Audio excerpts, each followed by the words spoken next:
Demolition day for the Pearl family of Point Pleasant following flooding from Sandy, their home finally coming down. But it's not only Sandy from which this family has suffered in recent years. News 12 New Jersey's Chris Keating was there today with the story. It took less than an hour to bring down this ranch along Laurel Court here in Point Pleasant, but what's amazing is that all this work, the demolition, the plumbing and woodwork that's to come with the new house, is all being done for this family free of charge.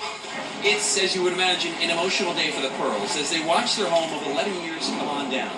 But it was infested with mold and it had to be demolished. The new home will be elevated 9 feet, and with the donated elevator will be a huge help for their 24-year-old daughter, Caitlin, who is disabled after run down by a drunk driver 5 years ago.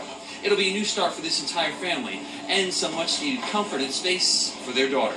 It's kind of like she's a mouse in a maze because everything is tight. So every turn she makes, she has to meander around the hallways, and she usually bumps things, and her chair is usually broken half the time.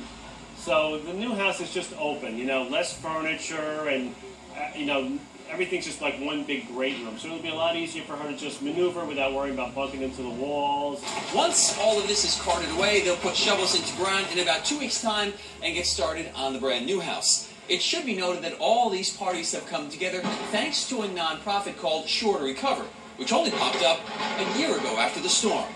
In Point Pleasant, Chris Keating, News 12 New Jersey. Progress there. It's going to be so great once they're finally back in. They're getting a lot of help too. You are watching News 12 New Jersey. Coming up.